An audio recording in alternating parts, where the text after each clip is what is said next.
The sound of the slap stayed with Marcus Reed long after the phone call ended. It was not a sound he actually heard. It was something he imagined while staring through the glass wall of a federal conference room in Washington, D.C. The image formed inside his mind with terrible clarity. His father, a 72-year-old retired mail carrier, standing alone on a roadside while a man with a badge mistook power for justice. 3 hours earlier, Harold Reed had been driving home through the outskirts of a small Georgia town called Pine Ridge. The afternoon had been warm and bright. Country music drifted through the speakers of his aging Buick. A paper bag containing insulin rested on the passenger seat. Life felt ordinary. That was exactly why he never saw trouble coming. Harold had spent 4 decades delivering mail across neighborhoods where children grew into parents and parents became grandparents. People trusted him because he showed up every day, regardless of rain, heat, or winter storms. Retirement had slowed his body but never touched his dignity.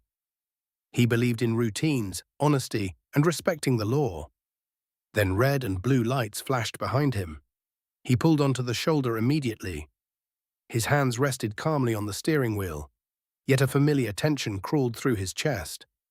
Some fears never fully disappear. Harold had grown up during difficult years in the American South. He knew how quickly authority could become something dangerous. The officer approached without introducing himself. His name was Deputy Cole Mercer. Around Pine Ridge, people knew him well. Some admired him. Others crossed the street when they saw him coming. Mercer carried himself like a man who enjoyed reminding people who held control. "License and registration," Mercer demanded. Harold complied politely. He explained that he needed to reach into the glove compartment. The deputy ignored the explanation. Instead, he accused Harold of acting suspiciously. Within moments, a simple traffic stop transformed into an interrogation. Harold tried reasoning with him. He mentioned his diabetes. He explained that medication sat beside him. None of it mattered. Mercer ordered him from the vehicle. The gravel shifted beneath Harold's feet as he stepped outside. He struggled slightly with his balance. Mercer interpreted every movement as resistance. The deputy shoved him toward the hood of the car.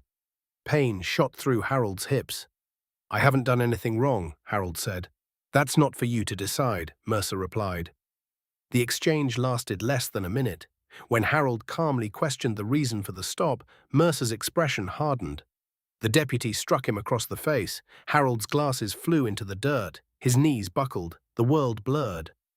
By sunset, Harold sat alone in a holding cell. His medication remained locked inside an impounded vehicle. The official report claimed he had assaulted a police officer. The charge carried serious consequences. Worse still, nobody seemed interested in hearing his side.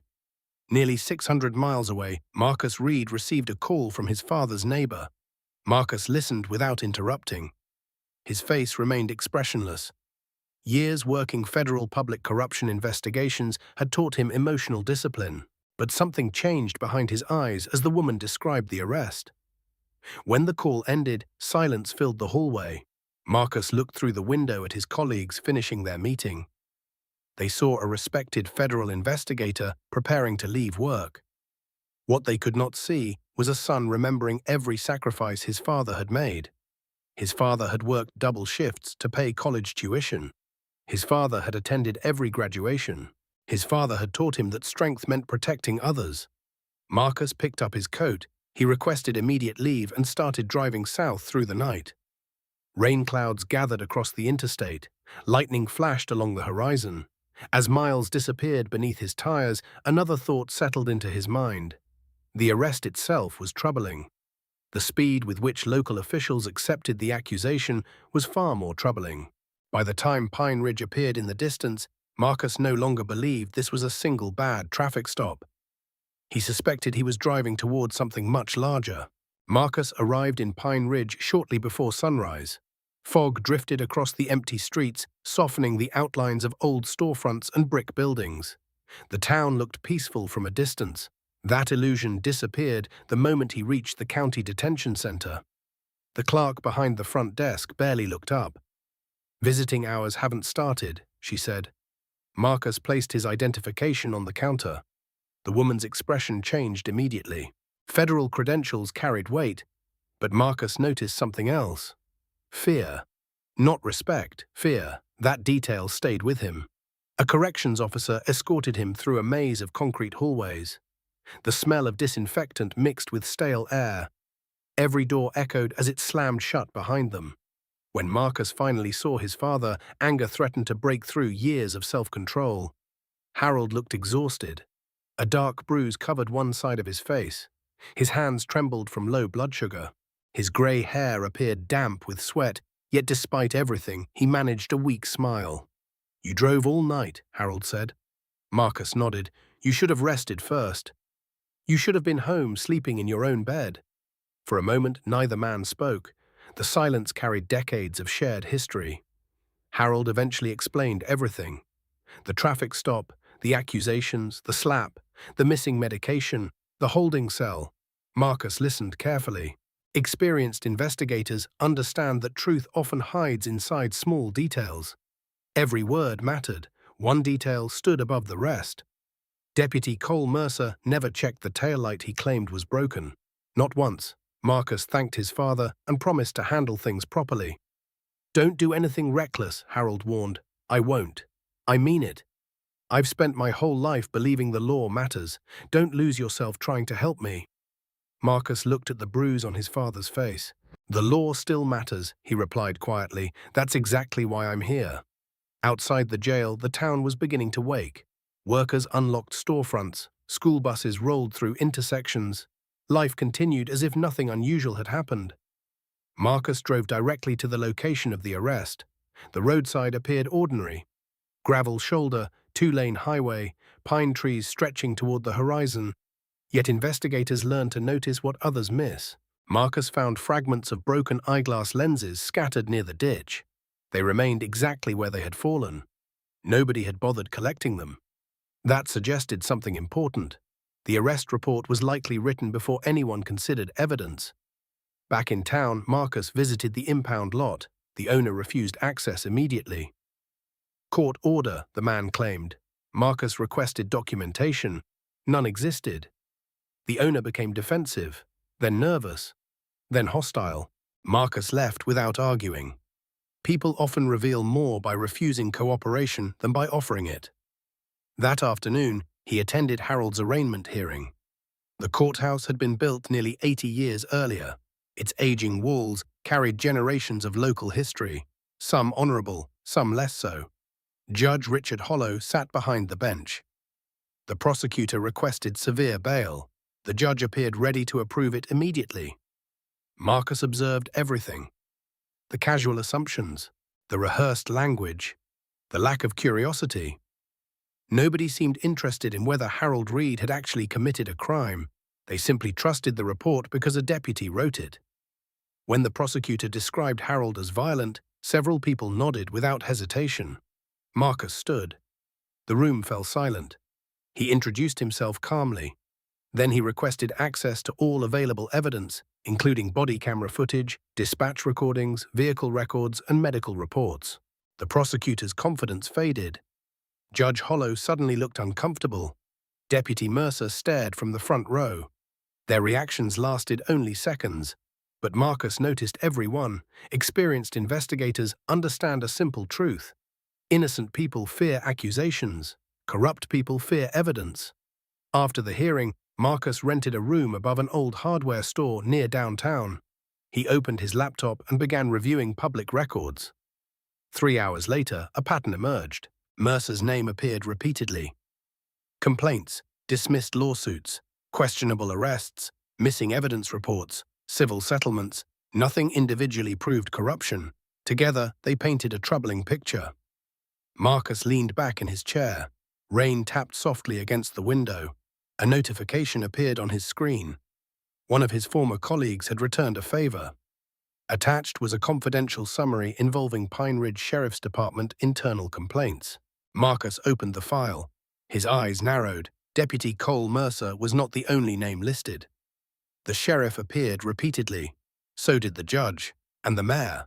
What began as an assault investigation had suddenly become something far bigger. Someone inside Pine Ridge had spent years protecting a system. Marcus had just found the first crack in its foundation. Rain fell steadily across Pine Ridge throughout the night. Water streamed down storefront windows and collected along empty sidewalks. Most residents slept peacefully, unaware that a quiet war had already begun. Marcus Reed sat alone beneath the yellow glow of a desk lamp. Files covered every surface of his rented room. Complaint reports, property records, court transcripts, budget statements. Individually, they seemed ordinary. Together, they told a different story. The same names appeared again and again. Sheriff Wayne Barrett, Judge Richard Hollow, Deputy Cole Mercer, Mayor Thomas Garrison. Their careers overlapped in suspicious ways. Contracts repeatedly flowed toward the same businesses. Cases against certain defendants disappeared without explanation. Evidence occasionally vanished. Citizens filed complaints that somehow never advanced beyond preliminary review. Marcus had spent 15 years dismantling criminal organizations. Corruption rarely announced itself openly. It survived through relationships, favors, and silence. Pine Ridge felt familiar, not because it resembled a criminal empire, because it operated exactly like one. At sunrise, Marcus drove to a diner near the courthouse.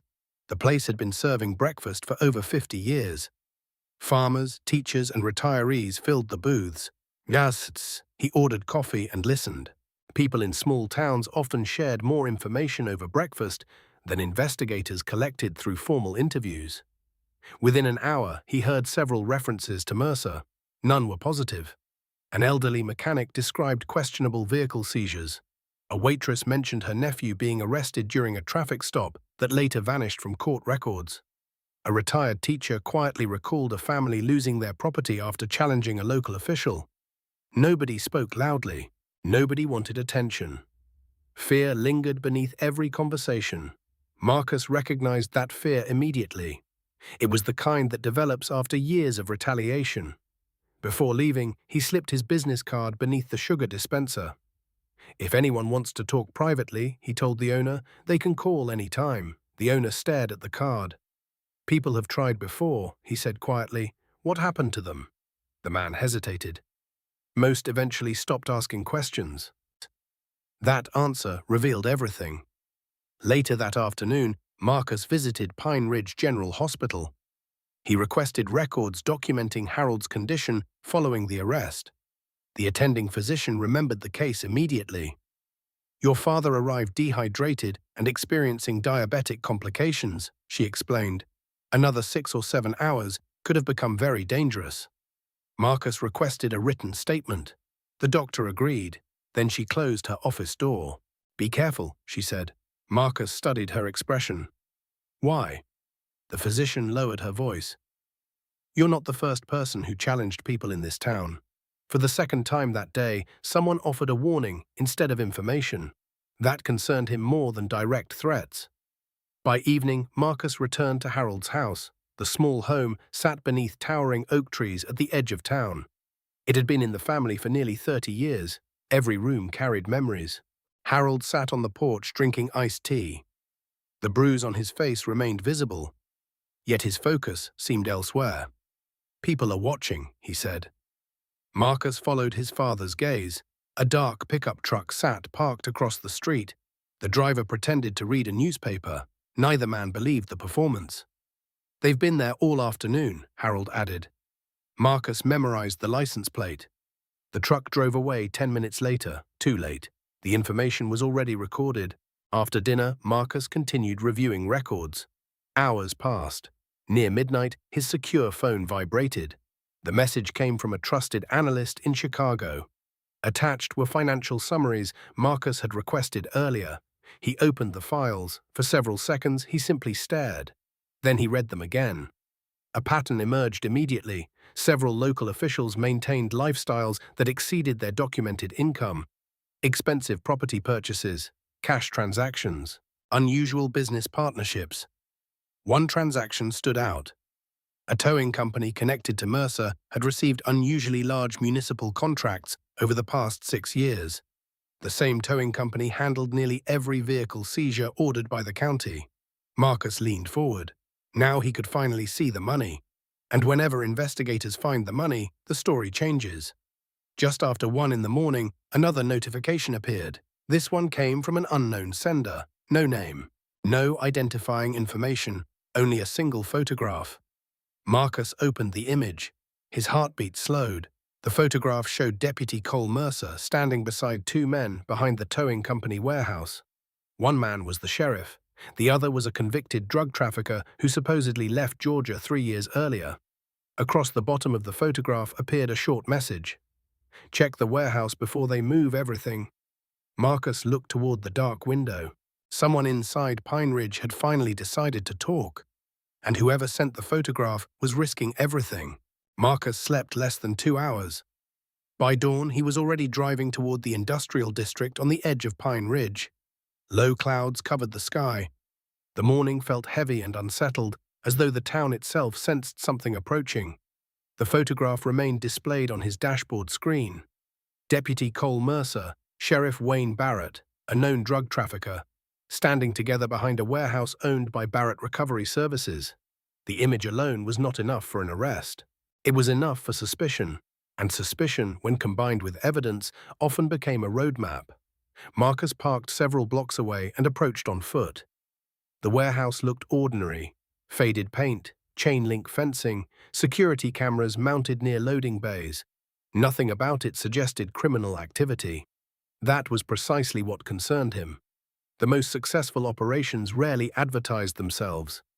He spent nearly an hour observing from a distance. Several vehicles arrived. Two left, carrying covered trailers.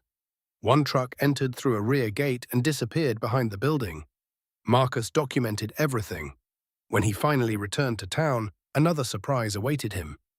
3 voicemail messages sat on his phone, all from local residents. The diner owner had quietly shared Marcus's contact information. People were beginning to respond. The first caller was a former deputy. The second was a retired county clerk. The third message came from a woman whose brother had spent 5 years in prison before his conviction was overturned. Each story sounded different, yet they shared common themes: missing evidence, questionable warrants, pressure from officials, fear. Lots of fear. Marcus spent the afternoon meeting them individually. Not in public, not in government offices. Private locations, neutral ground. The retired deputy proved especially valuable. His name was Frank Delaney. He had served under Sheriff Barrett nearly a decade earlier. "At first, I thought I was imagining things," Frank admitted.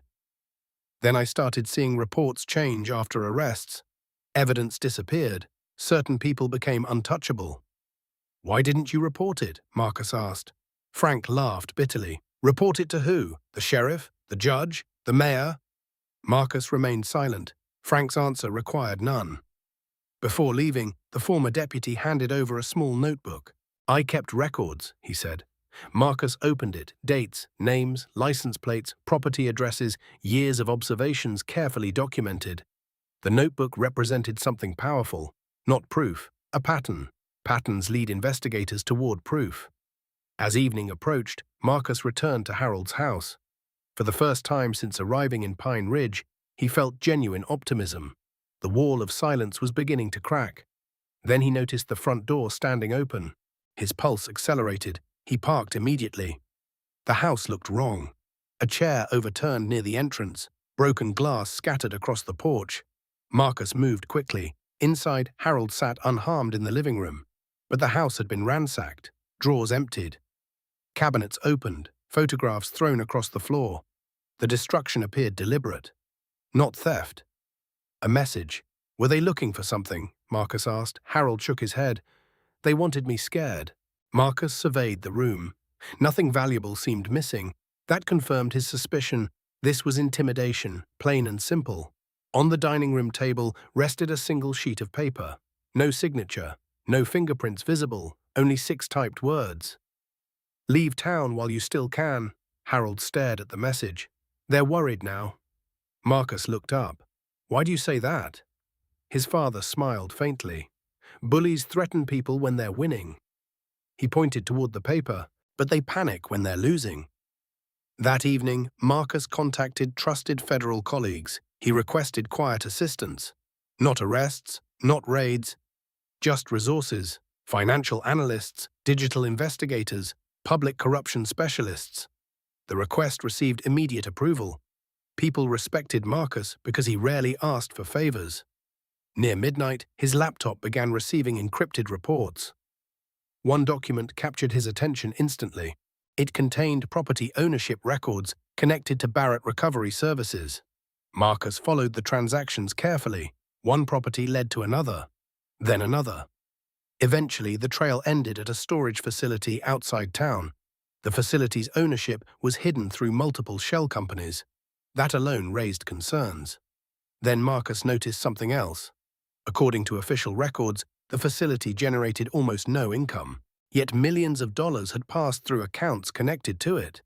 Marcus leaned back slowly. Financial investigators often describe moments when scattered puzzle pieces suddenly align. This felt like one of those moments.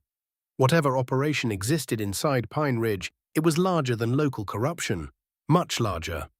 As thunder rolled across the Georgia sky, another encrypted message arrived. This one came from a federal analyst reviewing warehouse surveillance footage. The message contained only one sentence. Marcus read it twice, then a third time. The man in the photograph isn't just a trafficker. He's currently wanted in 3 states and believed connected to an interstate distribution network. Marcus stared into the darkness beyond the window. The investigation had just crossed a line. This was no longer a small-town scandal. It was becoming a federal criminal enterprise. The storm arrived shortly after midnight. Rain hammered rooftops across Pine Ridge. Wind bent tree branches and scattered leaves through empty streets. Most residents stayed indoors. Few realized federal analysts in 3 states were now examining connections tied directly to their town. Marcus Reed sat in front of multiple monitors inside a temporary workspace established at Harold's house. Maps covered one screen, financial records covered another. A third displayed photographs linked to Barrett Recovery Services. Hours of analysis had revealed something alarming. The storage facility outside town appeared to function as more than a warehouse. Vehicles arrived regularly. Few remained longer than 30 minutes. Several license plates matched investigations already active in Florida, Alabama, and Louisiana. Marcus rubbed his eyes. What began with a traffic stop had evolved into a possible interstate criminal operation. At 2 in the morning, his secure phone rang. The caller was Special Agent Rebecca Lawson, a veteran financial crimes investigator based in Atlanta. "You need to see this," she said. Marcus opened the file she transmitted.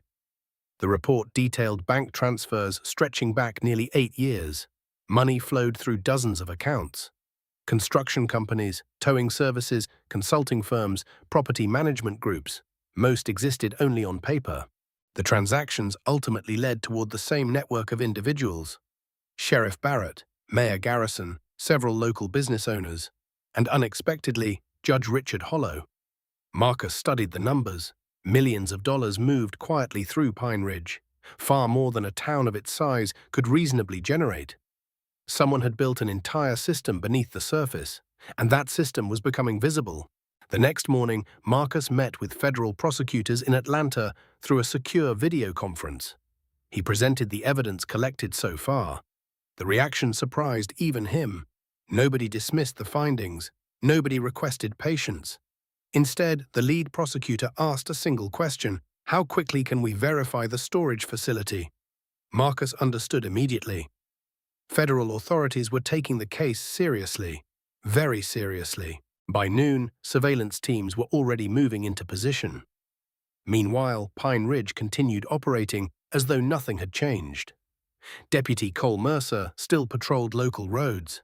Sheriff Barrett still attended public meetings. Mayor Garrison still smiled for photographs. None of them appeared aware that investigators were quietly surrounding them. That afternoon brought another breakthrough. The anonymous source contacted Marcus again. This time, the message contained directions. No explanation, no signature, just coordinates leading toward an abandoned farmhouse outside town. Marcus considered the risk. The location could be a trap. It could also contain evidence. By sunset, he made his decision. He drove alone. The farmhouse stood at the end of a dirt road surrounded by overgrown fields. The structure looked abandoned for years. Windows were broken. Paint peeled from the walls. The roof sagged visibly, yet fresh tire tracks cut through the mud. Someone had visited recently. Marcus entered cautiously. The first floor appeared empty. Dust covered nearly everything. Then he discovered a locked cellar door. That changed everything. Using a flashlight, he descended narrow wooden stairs. The air smelled damp and stale. Rows of shelves lined the walls. At first glance, the room looked like ordinary storage. Then Marcus noticed boxes filled with files, hundreds of files. Arrest records, property records, evidence logs, photographs, names, dates, years of hidden documentation. Someone had been collecting information for a very long time. Marcus opened one folder. Inside sat records connected to a man convicted 12 years earlier. According to official documents, evidence had justified the arrest. The hidden file told another story entirely. Witness statements were altered. Reports were rewritten. Evidence appeared after the suspect entered custody. Marcus opened another file, then another. The pattern repeated, again and again. Wrongful arrests, fabricated evidence, property seizures, intimidation. The room represented a secret archive of corruption, and someone inside Pine Ridge had spent years preserving it. Near the back wall, Marcus discovered a metal lockbox. Inside rested a flash drive, nothing else. No labels, no instructions. He slipped it into his pocket. As he climbed the cellar stairs, a sound froze him in place. An engine. Outside. Close. Very close. Marcus extinguished his flashlight. Headlights suddenly illuminated the farmhouse windows. A vehicle had arrived, then another. Voices drifted through the darkness. Marcus moved silently toward a side window. He looked outside. 3 men approached the house. One carried a flashlight, one carried a rifle. The third was Deputy Cole Mercer. Marcus lowered himself beneath the window. His pulse remained calm. His mind did not, because Mercer wasn't searching randomly.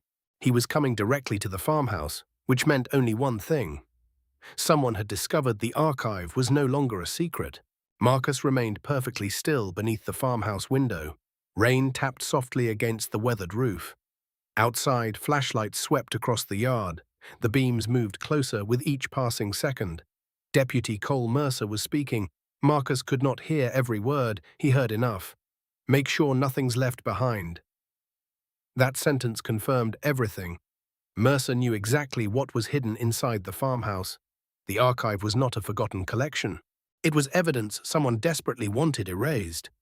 Marcus slipped deeper into the darkness of the cellar stairs. His breathing remained controlled. Years of federal fieldwork had taught him patience under pressure. The front door crashed open above. Boots crossed the floorboards. Wood creaked. Drawers slammed. Mercer's men were searching aggressively. One flashlight beam briefly illuminated the top of the cellar entrance. Marcus stayed motionless. Seconds felt like minutes. Then another voice echoed through the house. "Looks empty." "Keep looking," Mercer snapped. The deputy sounded nervous. That detail mattered. Bullies often appeared fearless when confronting weaker targets. Fear emerged when they realized control was slipping away. For nearly 20 minutes, the search continued. Boxes were overturned, furniture was broken, doors were kicked open. Finally, frustration replaced urgency. "Someone's been here," one man said. Silence followed. Marcus imagined Mercer's expression. Then came a loud crash. The sound of something being thrown against a wall. "Find out who knows about this place," Mercer growled. Footsteps moved toward the exit. A vehicle door slammed, then another. Engines faded into the distance. Marcus waited 5 additional minutes, then 10. Only after absolute silence returned did he emerge. The farmhouse looked devastated. Shelves lay overturned. Boxes had been ripped apart. Files scattered across the floor. Mercer clearly intended to destroy everything. Fortunately, he had arrived too late. Marcus photographed the damage. Then he collected as many documents as possible before leaving. Back in Pine Ridge, dawn was beginning to break. A pale orange glow stretched across the horizon. Marcus drove directly to a secure federal office in Atlanta. There, forensic analysts immediately began processing the flash drive. The results arrived faster than anyone expected. By midday, a specialist entered the conference room carrying printed reports. "You need to see this." Marcus stood. The analyst placed several photographs on the table. Most showed financial transactions. Others contained emails. Then came the final image. The room fell silent. It showed Sheriff Wayne Barrett shaking hands with a regional drug distributor under federal investigation. The photograph was time-stamped 3 years earlier. A second image followed. Mayor Thomas Garrison appeared in the background. A third image showed Judge Hollow attending a private gathering at a lakeside property linked to criminal activity. Nobody spoke for several moments. The evidence was devastating. This was no longer suspicion. It was proof. The flash drive also contained encrypted financial ledgers. Analysts spent hours decoding them. When complete, the scope became clear. Millions of dollars had flowed through the organization. Vehicle seizures, property confiscations, protection payments, money laundering, bribery. The operation had functioned for nearly a decade, and Pine Ridge served as its center. Late that afternoon, Marcus received another surprise. The anonymous source requested a meeting. For the first time. A location accompanied the message, a small church outside town, 6 o'clock. Come alone. Federal prosecutors strongly advised against it. Marcus understood their concern. Anonymous informants often created risks. Yet the source had already provided valuable evidence twice. Without that assistance, the investigation would have progressed far more slowly. At 6 sharp, Marcus parked beside the church.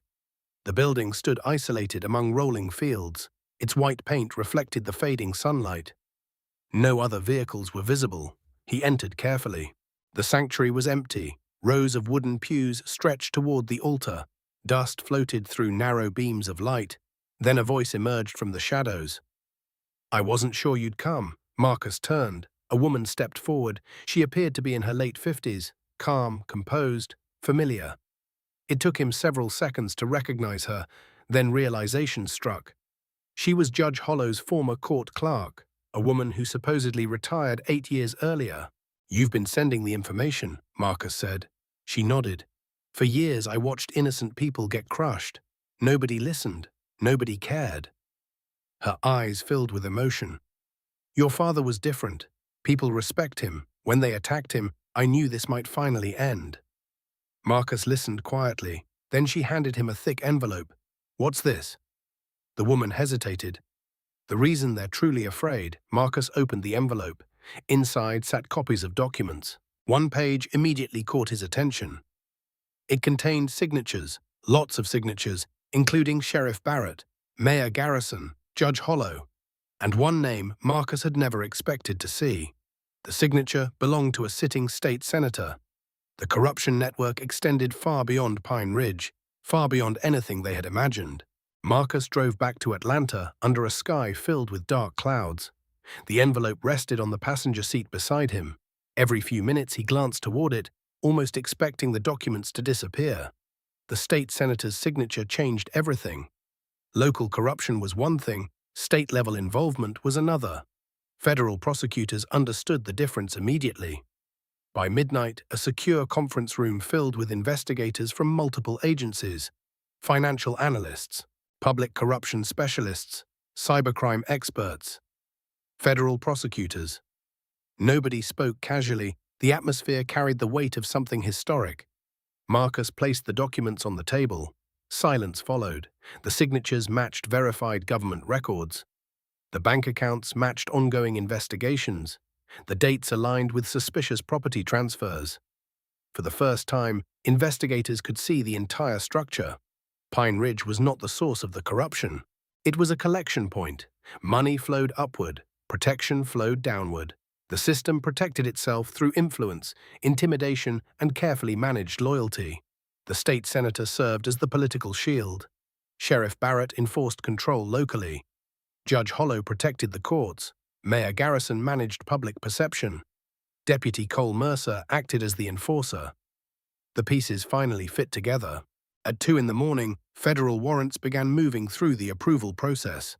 Investigators worked without pause. Nobody wanted leaks. Nobody wanted delays. Meanwhile, Pine Ridge remained unaware of what was coming. The following afternoon, Marcus returned home to check on Harold. His father sat on the porch watching children ride bicycles down the street. For the first time in days, he appeared relaxed. "You look tired," Harold said. Marcus laughed softly. "That's because I am." Harold studied his son carefully. How big is this thing? Marcus hesitated, then he sat beside him. Bigger than we thought. Harold nodded. The answer didn't surprise him. People who live long enough develop an instinct for recognizing hidden truths. Just promise me something, Harold said. What? Remember why you started. Marcus looked toward the quiet street. Because of you. No, Harold shook his head, because justice matters. If this becomes personal, they already win. The words stayed with Marcus long after the conversation ended. That evening, another unexpected development occurred. Deputy Cole Mercer requested a meeting, not through lawyers, not through official channels, directly. The request arrived through an intermediary, a local attorney. The proposed location was neutral, a restaurant near the county line. Federal agents strongly opposed the meeting. Marcus considered their concerns, then accepted anyway.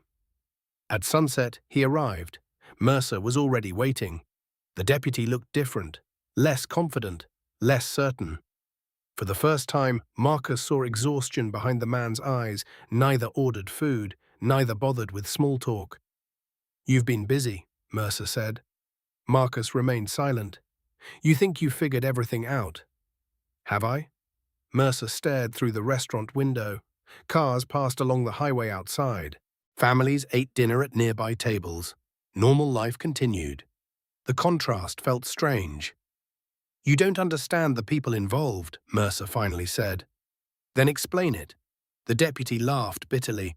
You think I'm the villain? Maybe I am, but I wasn't the one making decisions. I was following orders. Marcus leaned forward. Following orders doesn't excuse what happened to my father.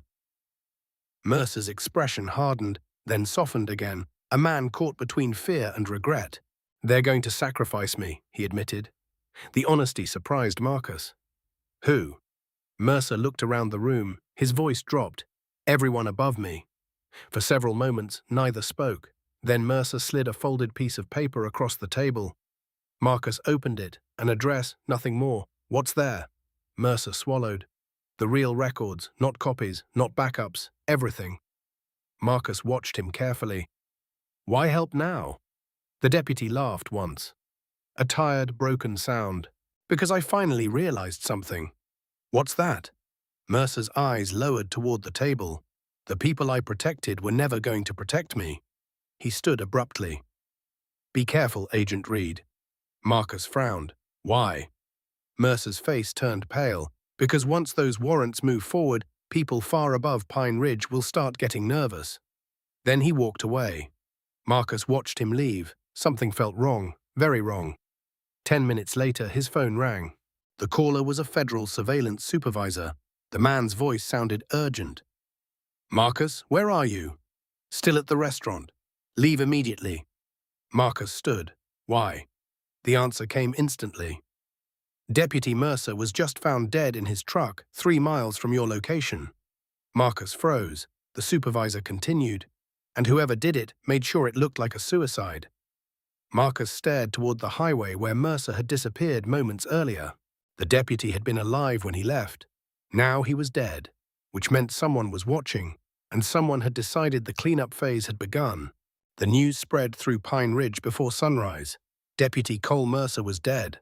Official statements described the incident as an apparent suicide. Local television stations repeated the same language. Reporters cited unnamed sources. Commentators speculated about guilt, pressure, and public shame. Marcus Reed believed none of it. Mercer had been frightened during their meeting, desperate, cornered, but not suicidal. More importantly, he had been carrying information powerful enough to threaten people far above his position. Dead informants rarely benefited themselves. They benefited everyone else. By 7 o'clock that morning, federal agents secured the truck. Forensic specialists processed every inch of the vehicle. Marcus arrived shortly afterward. The crime scene sat along a deserted county road lined with pine trees. Yellow tape fluttered in the breeze. A heavy silence hung over the area. The lead forensic examiner approached immediately. You were right, she said. Marcus looked toward the truck. Not a suicide. The examiner shook her head. Not even close. Relief and anger arrived simultaneously. The examiner continued. Gunshot residue is inconsistent. Injury patterns don't match the official narrative. Someone staged the entire scene. Marcus nodded. The confirmation mattered. Not because he doubted his instincts, because facts win cases, opinions don't. By noon, federal warrants received final authorization. The operation moved into its next phase. Agents assembled inside a command center established near Atlanta. Maps covered the walls. Target locations appeared highlighted in red. Homes, businesses, storage facilities, government offices. The list stretched across multiple counties. Marcus studied each location carefully. Years of work would culminate within the next 24 hours. Then another surprise emerged. The address Mercer provided before his death led investigators to an abandoned textile mill outside Birmingham, Alabama. At first glance, the property appeared worthless. The facility had been closed for over a decade. Windows were boarded, machinery sat rusting. Nature had begun reclaiming the grounds. Yet ownership records revealed unusual activity. The property changed hands repeatedly. Shell companies purchased it, then sold it, then repurchased it. Millions of dollars moved through transactions involving a building nobody seemed to use. That alone justified further investigation. A tactical team entered the facility that afternoon. Marcus monitored events remotely. The first hour produced little. Dust, abandoned equipment, empty rooms. Then someone discovered a hidden freight elevator. The atmosphere inside the command center changed instantly. The elevator descended nearly 40 feet underground. Below the mill existed an entire secondary facility. The structure resembled a secure archive. Climate-controlled rooms, servers, storage vaults, document repositories, digital backups, financial ledgers. Everything. Investigators could scarcely believe it. The corruption network had preserved records of its own operations. Greed often creates arrogance. Arrogance creates mistakes. This underground facility represented a massive mistake. By evening, analysts began reviewing recovered files. The discoveries were staggering. Names of elected officials, business executives, law enforcement personnel, political donors, bribe payments, property seizures, vote manipulation efforts, threat campaigns. The network extended across several states. Pine Ridge was only one chapter. Marcus stood quietly while investigators celebrated the breakthrough. Something still bothered him. One question remained unanswered. Who had built the archive? Someone inside the organization had preserved every record. Someone expected this day might eventually arrive. Near midnight, the answer finally appeared. A digital analyst approached carrying a tablet. "You need to see this file." Marcus accepted it. The screen displayed a recorded video, time-stamped nearly 6 years earlier. He pressed play. A man appeared. Gray-haired, well-dressed, confident. Marcus immediately recognized him. State Senator Charles Whitmore, the same politician whose signature appeared among the leaked documents. The senator looked directly into the camera. "If you're watching this," he said calmly, "then the organization has probably collapsed." Marcus stared. The room fell silent. Whitmore continued, "I created these archives as insurance. Nobody in this business trusts anyone forever. Eventually betrayal becomes inevitable." The senator smiled faintly. "If matters reached this point, understand one thing. The people you've arrested are not the leaders. They never were." Marcus felt a chill run through him. Whitmore leaned closer toward the camera. "The individuals you know about manage operations. They don't control them." The video paused automatically. The file had been corrupted. The remainder was missing. Every investigator in the room stared at the frozen screen. Nobody spoke, because everyone understood the implication. The corruption network was larger than they believed, and the real leadership remained hidden. The command center remained silent long after the video ended. Nobody moved. Nobody spoke. The frozen image of Senator Charles Whitmore stared back from the screen like a ghost from another era. Marcus Reed felt a familiar sensation settle over him, the sensation investigators experience when they realize the finish line was only another starting point. For weeks, they had been dismantling what appeared to be the heart of the operation. Now, evidence suggested they had only exposed its outer shell. The true leadership remained invisible, and invisible enemies were often the most dangerous. Federal analysts worked through the night attempting to recover the remainder of Whitmore's recording. Most of the file was damaged, yet fragments survived. Small pieces, single sentences, incomplete references. One fragment immediately caught Marcus's attention. Project Sentinel controls allocation through regional trustees. Nobody recognized the phrase, not prosecutors, not intelligence analysts, not financial investigators. Project Sentinel appeared nowhere in previous records, which made it important, very important. By sunrise, simultaneous raids were underway across 3 states. Federal agents executed warrants on dozens of locations connected to the network. The results exceeded expectations. Millions of dollars in assets were seized. Encrypted servers were confiscated. Additional officials entered custody. Several business executives immediately requested plea agreements. The corruption structure was collapsing rapidly. Yet one problem remained. The people at the top were still missing. That afternoon, Marcus visited Harold. The old man sat beneath the oak trees in his backyard, reading a newspaper. Life around him seemed wonderfully ordinary. Children laughed nearby, neighbors watered gardens, a warm breeze drifted through the neighborhood. After weeks of chaos, the scene felt almost unreal. "You look troubled," Harold observed. Marcus smiled faintly. "I thought we were close to the end. And now? Now I'm not sure where the end is." Harold folded the newspaper. "Maybe that's because you're looking for an ending, instead of the truth." Marcus laughed softly. "Those sound similar." "Not always."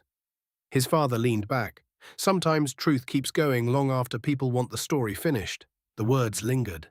As they often did.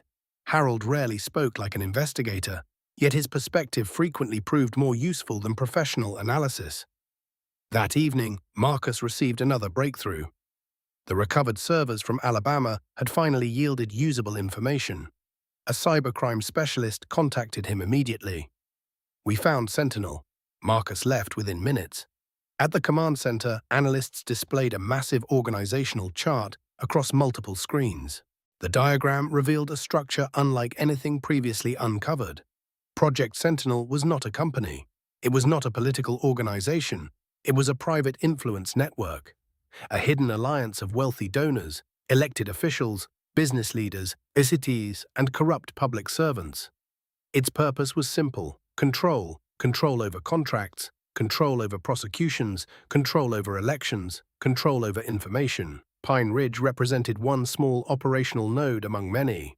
Marcus studied the chart carefully. Then he noticed something unexpected. Several names were highlighted. Individuals currently under federal protection, whistleblowers, witnesses, informants, people supposedly outside the conspiracy. "Why are they marked?" Marcus asked. The analyst hesitated. "Because they weren't victims." Marcus looked up. "What do you mean?" The analyst expanded another file. Financial records appeared, then communication logs, then private correspondence. The conclusion became unavoidable. Several people who helped expose the organization had once worked for it, including the anonymous court clerk, including former deputies, including witnesses already cooperating with investigators. The realization complicated everything. Heroes and villains suddenly became harder to separate. Many participants had enabled corruption before eventually resisting it. Human beings rarely fit neatly into categories. Near midnight, another recovered file surfaced. This one contained meeting notes. Recent meeting notes, only 3 months old. Marcus opened the document. The first page listed attendees. The second page contained financial discussions. The third page stopped him cold. At the bottom appeared a scheduled event, a private gathering. Location: Chicago. Date: 3 days from now. Purpose: leadership transition. Marcus felt his pulse quicken. For the first time, the hidden leadership appeared vulnerable. Someone was planning a meeting, a real meeting, with real names, real faces, real targets. Federal prosecutors gathered immediately. The room buzzed with cautious excitement. Years of corruption investigations often ended without reaching the highest levels. This opportunity was different. Marcus studied the final page one more time, then his expression changed. There was one last detail, one final name, a name absent from every previous investigation. a name powerful enough to silence the entire room. The listed keynote attendee was not a senator, not a governor, not a business executive. It was a former United States Attorney General. And according to the recovered records, he wasn't attending the meeting. He was leading it. Chicago greeted the arriving investigators with cold rain and steel-gray skies. The city seemed carved from determination itself. Towering buildings disappeared into low clouds.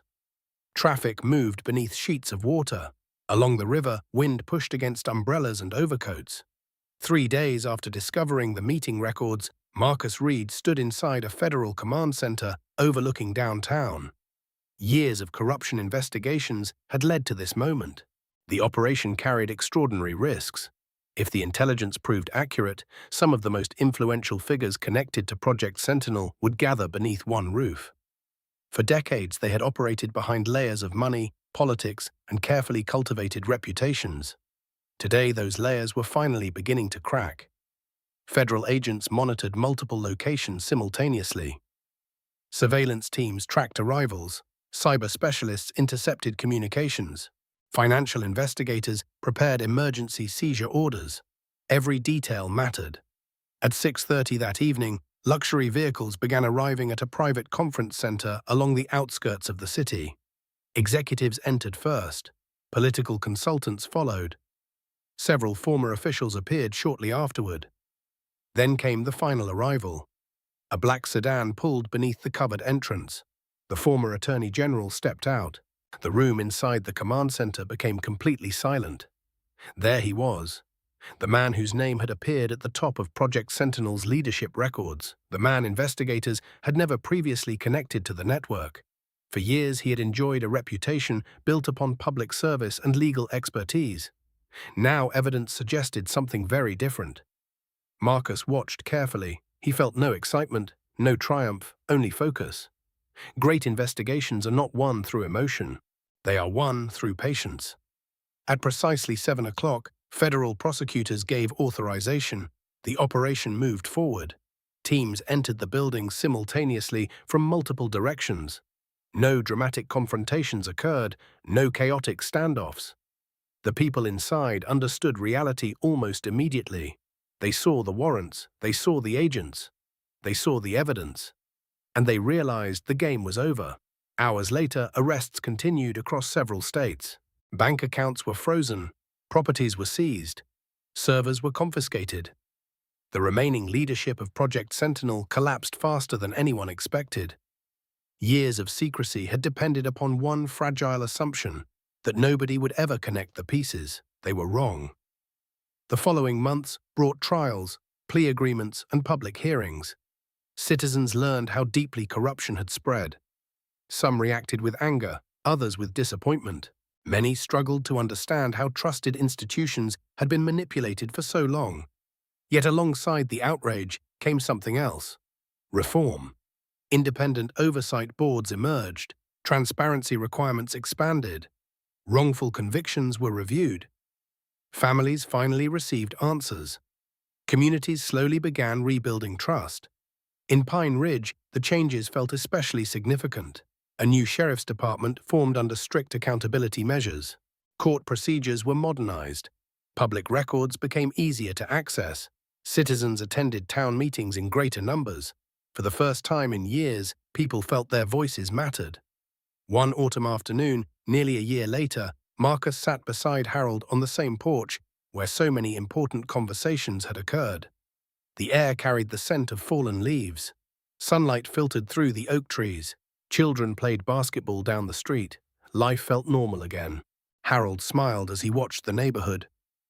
"You know," he said, "all this started because somebody thought an old mailman didn't matter." Marcus laughed softly. "They made a pretty big mistake." "No," Harold replied, "they made 2 mistakes." "What's the second one?" The old man looked toward the horizon. His eyes reflected wisdom earned through decades of ordinary, honorable living. They forgot that truth doesn't stay buried forever. For several moments, neither man spoke. They simply watched the world move forward. The scars remained, some always would, but so did the lessons. Power without integrity eventually destroys itself. Fear can silence people temporarily, but not forever. And justice, while often slow, becomes remarkably powerful when ordinary people refuse to surrender to corruption. The road that began with a traffic stop had transformed countless lives, not because one investigator exposed a conspiracy, not because powerful people were arrested, but because enough individuals finally chose courage over silence. As the sun disappeared beyond the trees, Harold raised his glass of iced tea, Marcus raised his own. No speeches were necessary, no celebration was required. The quiet moment itself was enough. A father had his dignity, a community had its future, and the truth had finally found its way into the light. Subscribe to the channel, leave a comment, and share this video.